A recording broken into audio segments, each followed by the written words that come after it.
In a nice and neat two-story home in a quaint cul-de-sac, a woman sits at the top of the stairs. She hears footsteps and yelling below her in Cantonese. Then suddenly, a series of gunshots, followed by silence. Welcome back to Legends May Live. A quick note before we get started. All of our stories are based on true or allegedly true stories, but sometimes there are gaps we need to fill or conflicting reports, so just take it as entertainment, not a documentary.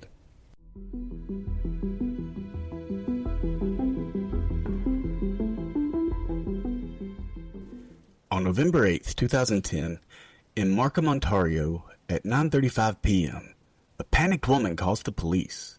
When dispatch answers, the other line is filled with heavy crying and gasping. They try to calm the woman down, but she's hysterical. Between sobs, she's just repeating, "They shot my parents, and I don't know what's happening." The dispatcher tells her to try to breathe and tries to keep things calm, but the voice on the other end is frantic. Eventually, she's able to get out that she's tied up, and that she's heard her parents being shot, and that they forced their way in, then disappeared into the dark. First on the scene was York Regional Police. As they arrive, they cautiously make their way to the still open front door. As they approach the house, it's totally silent. But when they step inside, right away they see a woman lying on the floor at the foot of the stairs, and very quickly police were able to determine that she was dead. She had been shot 3 times in the head and upper back. They looked up at the top of the stairs, and there was 24-year-old Jennifer Pan, the woman who had called for help. She was tied to the stair railing just feet above where her mother Bick lay dead. Police approached only to see her father Hue lying on the floor to her right, just outside of the master bedroom. He had been shot in the face. He was alive, but barely holding on. Jennifer's shaking and crying, possibly in shock. She's tied to the railing, but otherwise unharmed. As police secured the scene, and Hue was taken to the hospital, they free Jennifer and make sure she's okay before questioning her. She tells officers that 3 black men wearing dark clothing and carrying guns barged in through the front door. Right away they started shouting, "Where's the money?" Her father said he didn't know what they were talking about, and they pointed the gun at him and said, "You lied to us." Jennifer begged them not to hurt her parents, but 2 of the men grabbed Hue and Bick and forced them into the basement, while one man stayed back and tied Jennifer to the stairs with shoelaces. From the basement, she could hear crying and pleading, along with more of the "where's my money" and the accusations of lying. This went on for several minutes until there were several loud bangs and then silence. Then, just seconds later, she sees the men run out of the front door. That's when she realizes, in all the chaos, they never took her phone. So she wriggled around, and her hands were tied, but it was pretty loose, so she was able to pull her phone out and call 911. As officers listen to the story, they try to be sympathetic, but they're suspicious right away. It's pretty obvious something's off here, but they don't press it just yet. As they wrap up the scene, they leave with a lot of questions. Why would the daughter be left alive? Why was nothing valuable taken? And if they were shot in the basement, how did the parents get to the first and second floors of the home? They don't know what happened, but they're certain that Jennifer knew more than she was letting on. Investigators start digging into Jennifer's life. They access phone records and find frequent contact with someone named Daniel Wong. Jennifer had been dating Daniel in secret until her parents found out and forced them to break up. It was possible that Daniel was the killer and Jennifer was protecting him. Police brought Jennifer back for questioning, and she comes into the station and detectives lead her back to a cold beige interrogation room. They both sit down, and the detectives kind of just gives this comforting demeanor, and he asks if it's possible that something else was going on that night, maybe something that she's been afraid to tell. And he assures her that they are there to help her, but they just need the truth in order to do that. So Jennifer shifted in her chair, and she looked like she was about to say something, but stopped herself. and she and the detective just sat in silence for a few seconds and then minutes before Jennifer finally spoke. And when she did, she said, "I just wanted it to stop. I was under so much stress I couldn't breathe in that house. I told Daniel I wished my dad would just leave me alone. I never meant for anything to happen." The detective let her continue, never interrupting, and then she said something that detectives had been waiting for. She told the detective, "I said things I didn't mean. I just wanted to be free. I didn't think they would really do it." They being Daniel and his friends. Then the impossible happened. Just 3 days after the shooting, the only surviving witness woke up. He couldn't speak much, but what he said shattered everything. "I saw Jennifer. She was talking to them, calm, like she knew them." And just like that, Jennifer was no longer a victim. Her dad had implicated her. To understand what happened that night, you have to understand the people inside that house. The Pans weren't just any family. They were this picture of discipline and hard work and expectation. Hue Han and Bick Ha were immigrants from Vietnam by way of refugee camps. They arrived in Canada separately and then met in Toronto, married, started their life together from nothing. He worked as a tool and die maker at Magna International. It was a big auto parts manufacturer, and she assembled car parts. He worked long hours, took no shortcuts, and made no excuses. The two of them saved every dollar, and eventually they were able to buy the 3-bedroom, double garage house with the well-manicured lawn on Helen Avenue. It was a home built on sacrifice, and they poured every ounce of that sacrifice into their children, especially their daughter Jennifer. From the outside, Jennifer was the dream. When she was just 4, she started piano lessons. By kindergarten, she was already reading ahead of her peers. In elementary school, she was collecting perfect attendance awards, and by 10, she was skating competitively with hopes of the Olympics. Her parents didn't just want success, they expected it. There was no room for dating or sleepovers. Parties were just a distraction, and when prom came around, well, that was just silly. There were more important things for her to be spending her time on.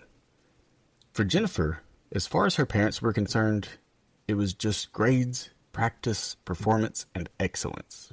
And she delivered. Or so it seemed. She was an honor roll student.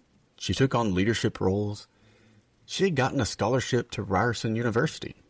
She was studying pharmacology and living at a dorm during the week, coming home on weekends. She was their pride. Their proof that every struggle that they had been through was worth it. But all of that was just an illusion.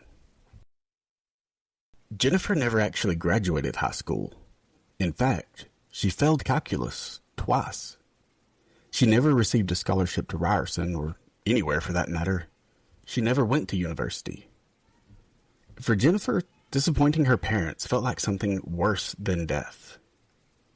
So she started building an alternate reality, one careful detail at a time. After failing calculus in her senior year, she was ineligible to graduate. That meant no diploma, no university, no scholarship. But her parents could never know that. So she did what she had always done under pressure. She performed. She created a fake transcript showing straight A's. She convinced her parents that she had been accepted to Ryerson University. She even bought used textbooks and notebooks to complete the illusion. Every morning she dressed for class, left the house, and rode the bus to the library. Sometimes she would meet up with friends. Sometimes she'd just sit in the food court studying nothing, watching the hours slip by. And to her parents, she was thriving. But there was another part of her life that they didn't know about, and his name was Daniel Wong. They had met in high school, and he was this charming, laid-back guy. He was the opposite of the rigid world she came from. He smoked weed, he didn't care about grades, and he gave Jennifer something that she never had before: escape. And by the time she was supposed to be in university, they were together constantly, but in secret. Her parents' biggest rule was no dating, and they meant it. So Jennifer pretended she was living on campus.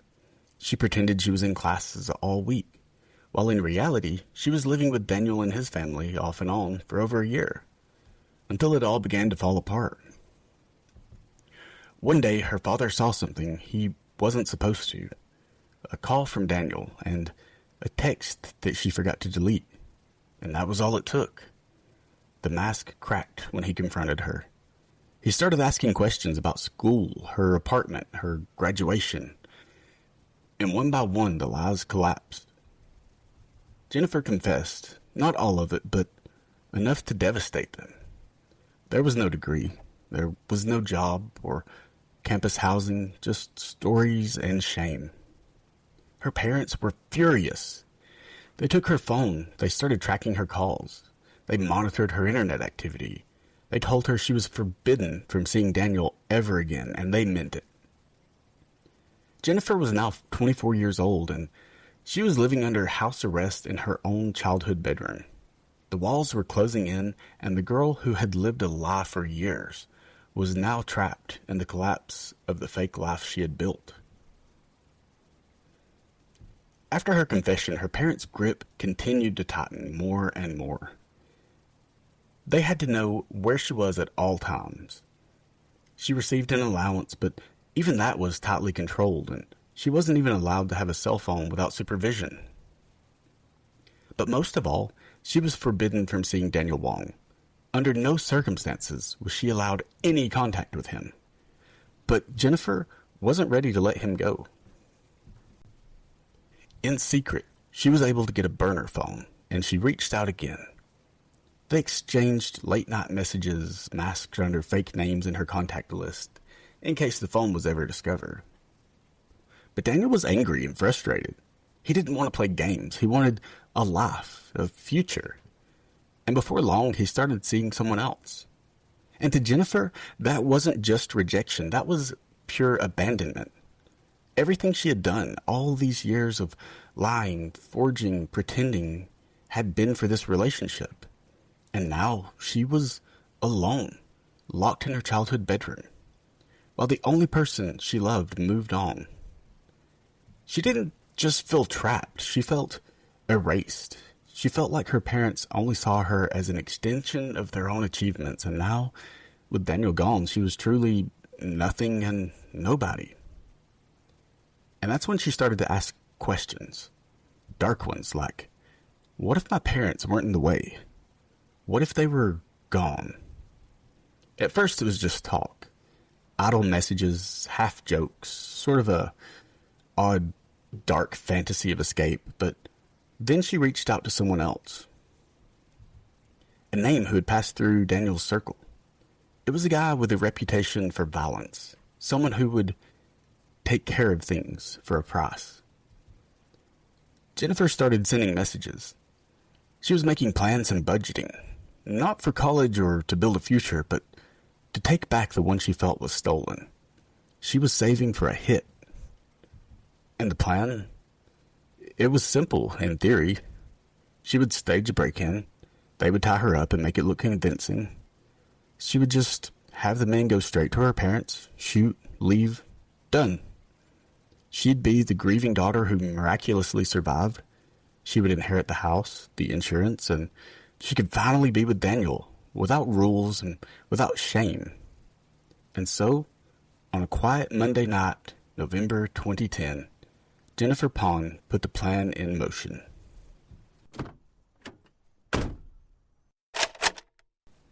Jennifer Pan is sitting on the couch, texting with quiet intensity. There's no schoolwork in front of her or music playing, just her, the phone, and a plan. The men are already en route. She's been texting with one of them, David Milligan, for days, finalizing payment, working out logistics, entry and exit. This wasn't a last-minute decision. This was a scheduled hit. Then, at 9 p.m., Jennifer goes upstairs to say goodnight to her mother in the normal, routine way, just like every other night. Downstairs, her father reads the newspaper, sipping his tea. The house is quiet and relaxed. Then, at 9:14, 3 men slip inside. They're wearing hoodies and gloves, and one of them is carrying a gun. Jennifer walks out of her room, just as they planned. She hands over her phone and ties her own hands loosely behind her back. They drag her upstairs to the banister, where she pretends to struggle as they bind her in place with a shoelace. They go back downstairs, and she hears the shouting. Then her mother screams. She hears her father begging in Cantonese. Then silence. When the police arrive, Jennifer is crying. She's tied to the staircase, disheveled, shaking, the terrified survivor. Her plan was complete, and she was finally free. But what she never expected was for her father to survive. When detectives confronted Jennifer with her father's statements, she initially denied it. She said that he had to be mistaken. But then they show her the text messages that spelled it out in chilling clarity. The plan is a go. After my parents are gone, I'll have freedom. Make it look like a robbery. And they even show her where she negotiated payment of $10,000. And when she sees all of that and realizes that she couldn't possibly lie her way out of it, Jennifer breaks down. First in tears, then silence, and finally, a story. Not the truth, not exactly, but her version. She claims she only hired someone to scare her father. She didn't know that they would actually kill anyone. She says it was all just a mistake, but it's too late. In March of 2014, Jennifer Pan stands trial for the murder of her mother and the attempted murder of her father. Alongside her, Daniel Wong, David Milligunum, Linford Crawford, Eric Carty, all accused of playing a role in the killing. The trial lasts 10 months, and Jennifer sits in court quiet, usually composed, sometimes crying, sometimes blank. Her father, Hue Han, takes the stand. His voice breaks as he speaks about his daughter, the girl he raised, the woman who had planned his death. And then the verdict is read: guilty of first-degree murder, attempted murder, and conspiracy to commit murder. Jennifer sentenced to life in prison with no chance of parole for 25 years. Jennifer Han was born into pressure, into discipline, and into expectations. But somewhere along the way, the perfect daughter that she pretended to be became a stranger even to herself. She didn't snap, she didn't act out of rage, she planned, calculated, and built a story. But lies can only stretch so far before they snap back with consequences. What does it take to live a double life? For Jennifer Pan, the answer was everything. And in the end, she lost it all. Questions still remain about the circumstances and how things played out.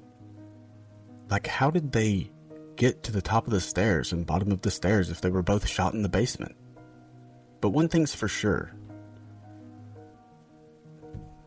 The freedom that Jennifer longed so desperately for was taken not by her parents, but by herself in one horrific act.